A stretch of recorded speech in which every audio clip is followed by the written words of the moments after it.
Kali ini saya akan bercerita kisah tentang nenek tua yang hidup sebatang kara di tepi hutan. Nenek tua itu kesehariannya mencari kayu di hutan, dan bertemu dengan anak macan tutul putih yang masih kecil. Dari pertemuan itu kisah mereka dimulai. Mari kita simak kisah selengkapnya. Sebelum cerita dimulai jangan lupa subscribe channel ini. Di sebuah desa kecil yang terletak di tepi hutan belantara, hiduplah seorang nenek tua bernama Mbah Surti. Tubuhnya renta, tetapi hatinya masih penuh semangat. Ia tinggal seorang diri di sebuah gubuk sederhana yang terbuat dari kayu, peninggalan almarhum suaminya. Setiap hari, Mbah Surti masuk ke hutan untuk mengumpulkan kayu bakar. Hutan itu sudah menjadi teman setianya selama bertahun-tahun. Meskipun banyak yang mengatakan tempat itu menyeramkan dan penuh bahaya.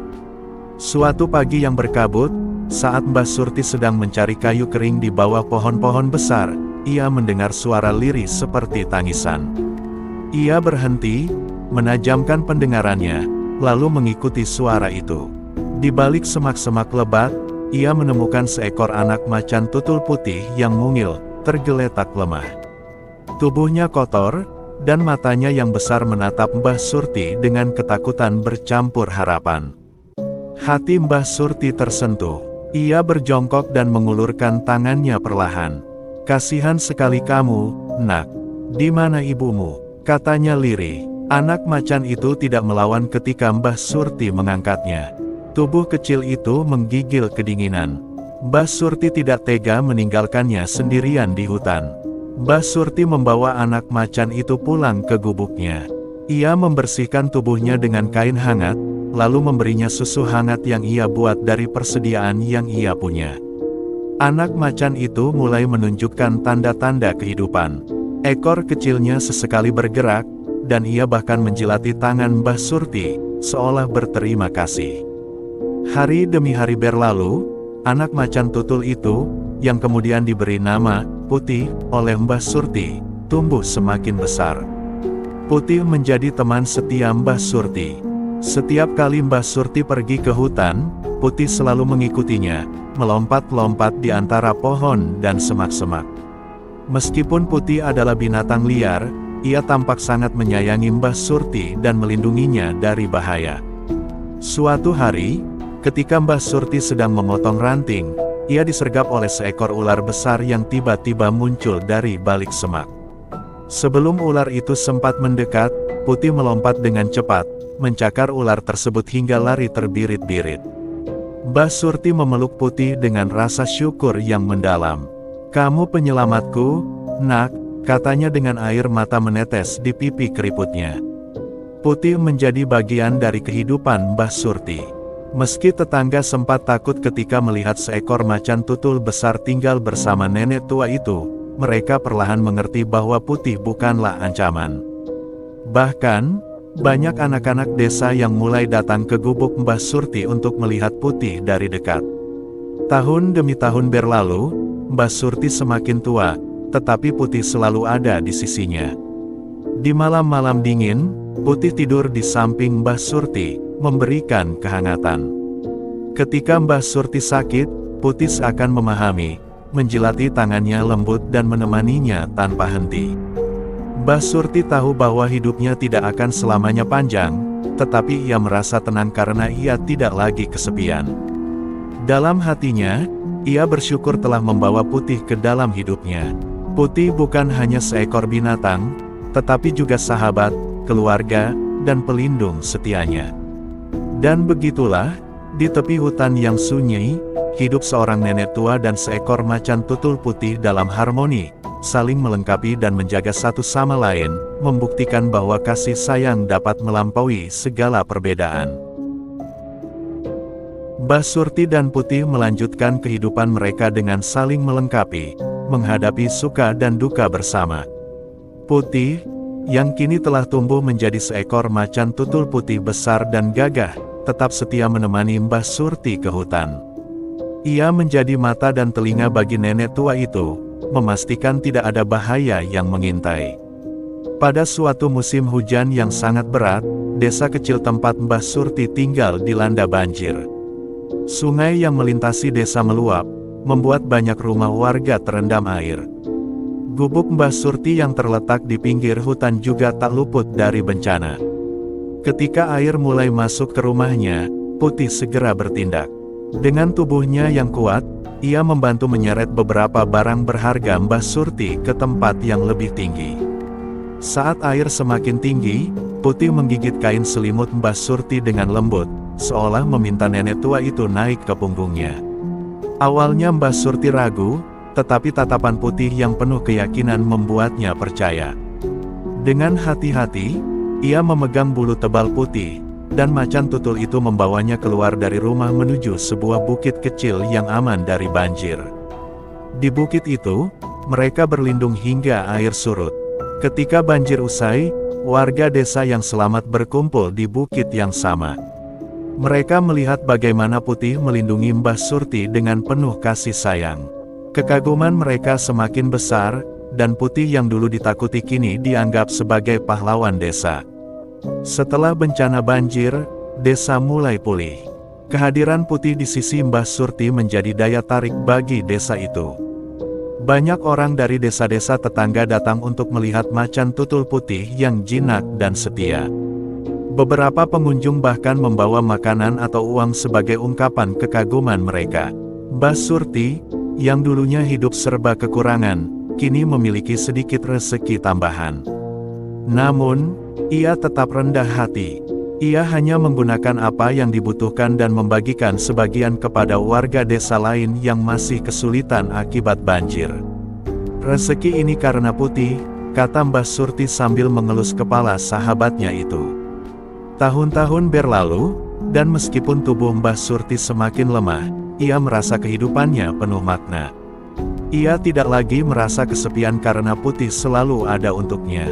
Jika ia tidak bisa lagi masuk ke hutan untuk mencari kayu, Putih akan pergi sendiri dan membawa ranting-ranting kecil dengan mulutnya. Suatu hari, seorang peneliti dari kota datang ke desa itu. Ia mendengar cerita tentang macan tutul Putih yang jinak dan ingin menemuinya. Ketika ia melihat Putih, ia terkagum-kagum. Ini spesies yang sangat langka, kata peneliti itu. Tapi bagaimana ia bisa begitu jinak? Mbah Surti hanya tersenyum. Putih tahu kasih sayang. Meskipun dia binatang liar, dia bisa memahami cinta dan perhatian, jawabnya lembut. Peneliti itu menawarkan bantuan berupa makanan tambahan untuk Putih dan perawatan kesehatan bagi Mbah Surti, yang diterima dengan rasa syukur.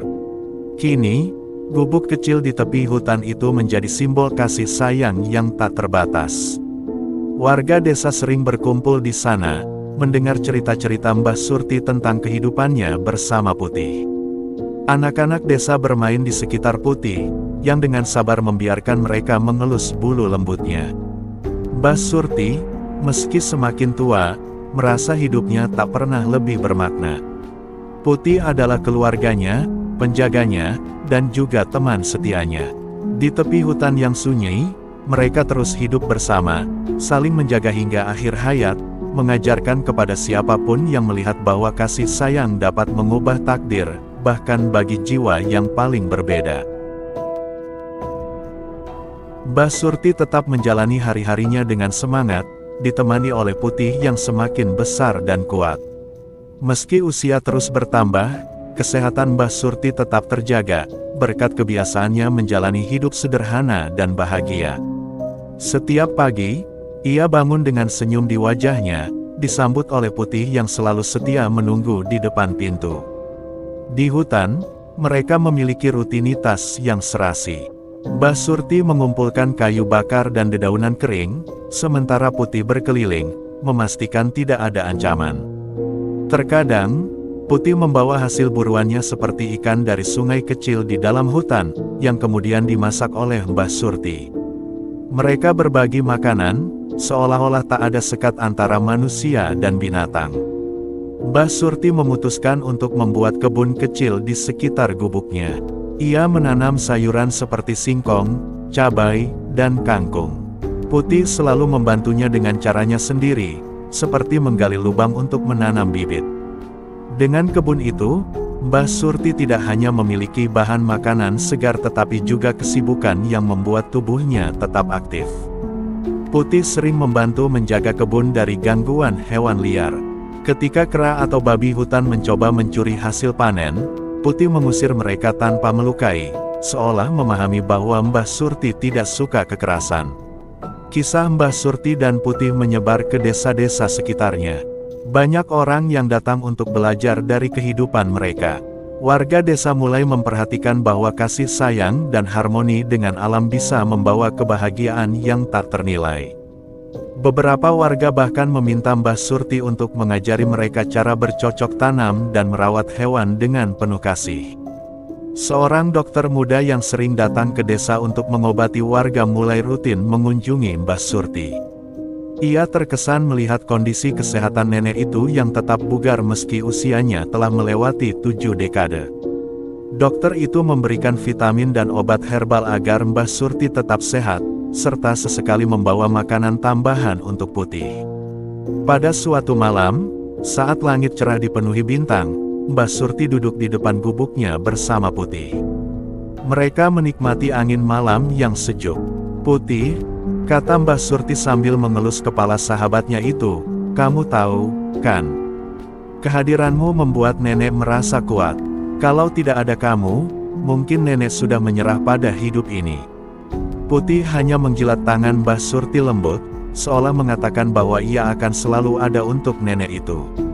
Mata mereka bertemu, penuh dengan kehangatan yang tak butuh kata-kata untuk dijelaskan. Dengan kebun yang subur, tubuh yang tetap sehat, dan Putih di sisinya, Mbah Surti merasa hidupnya lebih bermakna. Ia bahkan mulai mengajarkan anak-anak desa untuk mencintai alam dan hewan. Mereka sering datang ke gubuknya, membantu di kebun, dan mendengarkan cerita-ceritanya tentang kehidupan di hutan. Putih, yang biasanya waspada terhadap orang asing, mulai terbiasa dengan kehadiran anak-anak. Ia bahkan membiarkan mereka bermain-main di sekitarnya, menunjukkan sisi lembutnya.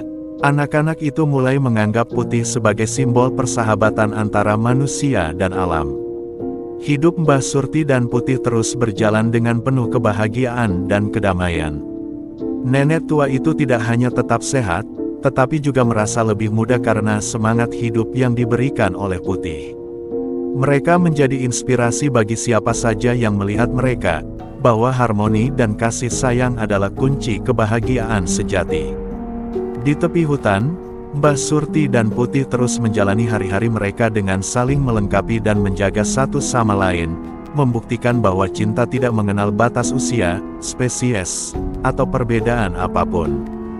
Kisah mereka menjadi legenda yang terus diceritakan dari generasi ke generasi, mengajarkan bahwa hidup yang penuh kasih akan selalu membawa keajaiban.